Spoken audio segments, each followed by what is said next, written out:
I've built a brand new LEGO MOC, and it features Spider-Man in his awesome symbiote suit fighting Silver Sable in an old abandoned warehouse. Let me walk you through the inspiration, the building process, and some of the cool techniques that were used in this MOC, and we'll go behind the scenes and learn a little bit more about how I built this LEGO creation. Let's dive in. So the inspiration for this build came from an Instagram account that I follow called Euler's Workshop. He makes a lot of non-LEGO miniature dioramas and things like that. I like to follow accounts like this on Instagram because you learn a lot about building LEGO dioramas by seeing how non-LEGO artists do essentially the same thing. It's interesting to study the composition, the overall look of things, textures, all that sort of stuff. Anyway, so he built this interesting warehouse diorama here, and when I saw it, I thought, man, that would look really cool if I were to build that in LEGO. I also saw these windows in the back here, and I thought about the fact that LEGO does actually make window pieces in trans yellow, trans green, trans blue, and I thought I could fairly effectively mimic that design there. So I did. With that, I decided to build this MOC, and you can see elements of the inspiration really come through on this version, but obviously I added my own creative liberties and did my best to just make it my own. So the basic story of this MOC is that Spider-Man has recently acquired his new symbiote suit, but of course, that has some effect on him, making him act a bit more violent or rash in some manner. His recent behavior has upset some people, so Silver Sable has been hired to take down Spider-Man. But Spidey's made quick work of her henchmen, webbing them up and taking them down, but now he has to fight Silver Sable directly, which may not be as easy as he thinks. So with all that in mind, I really wanted to capture a sense of action in this MOC, like the LEGO was leaping out of the pages of a comic book or something like that. So really showcasing Spider-Man and Silver Sable mid-fight, I really wanted to bring that to life in some fashion that was really important here. Now I did that in a few different ways. I added some trans light blue pieces onto Silver Sable's gun, so it really looks like she's firing at Spider-Man. I then placed some of these Power Miner crystal pieces around Spider-Man, so it looks like the gun blasts are firing into the wall. And then to top all of that off, I added some third-party LEGO elements to this Spider-Man minifigure so that I can really capture that speed and fast movement that Spider-Man often has. You can see that the legs and the arms bend in ways that a typical LEGO arm or leg wouldn't be able to do on a minifigure. Now, these actually come from a company called Crazy Bricks. They sell arms and legs that bend in some unique and surprising ways, and I thought that they were perfect for this specific situation. They can showcase these minifigures in a more dynamic light that really captures the essence that I was aiming to replicate here. So that was one way that I made this battle more of a focal point on this creation, but to enhance it even further, I also added in some lighting.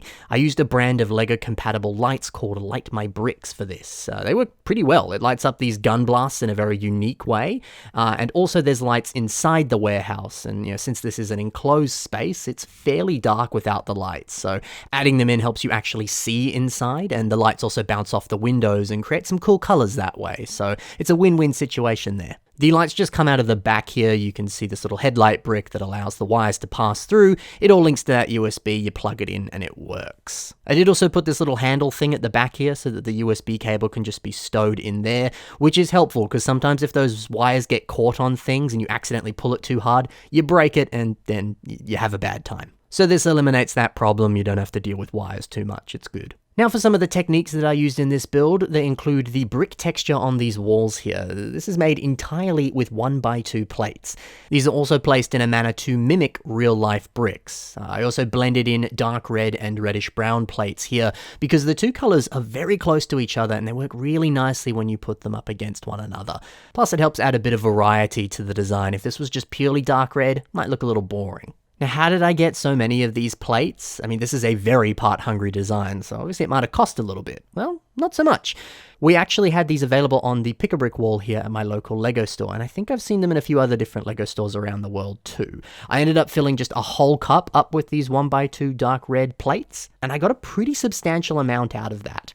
I also had a few just lying around in my collection as well, but still, just from doing that, I was able to achieve this awesome design. So in the grand scheme of things, it was actually relatively cheap to get bulk of this piece. I mean, a Pick-a-Brick cup for me in Australia is about $30 Australian. So if you want to do something similar, it's not that expensive. Plus, if you've got VIP points, you may even be able to get that Pick-a-Brick cup for free or for a very heavily reduced price. So if you want to do something similar to this and you have a LEGO store near you, and those pieces are on the wall, it's not too difficult. But there's often 1x2 plates on the wall. They may not just be in the color that you're after, but hey, It's at least manageable, and that's good. Another technique now, the road out the front of the warehouse, this kind of loading dock area here, it uses some of these dots quarter tile pieces. We can see them on their side down the bottom here, as well as up top, just placed normally. So I use these to create a rougher, worn down texture on the road. I wanted this warehouse to feel like a back alley, a kind of shady location where crime happens. So this kind of worn and grotty look that the dots parts help create here was one way of showing that.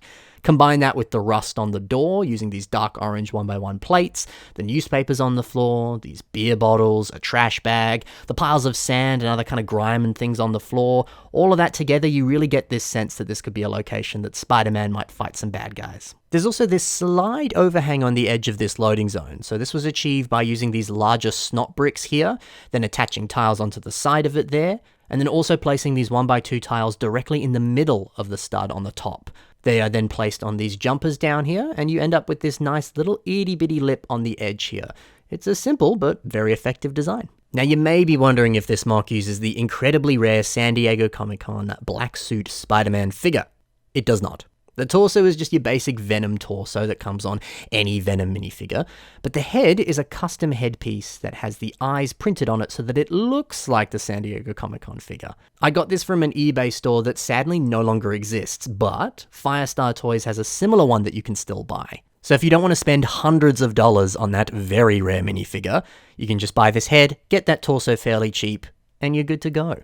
So that's the inspiration, some of the finer details of this LEGO creation, and everything else in between. I hope you enjoyed taking a closer look, and hopefully maybe you got a few ideas for things that you can build too. Thanks for watching, happy building, and bye for now.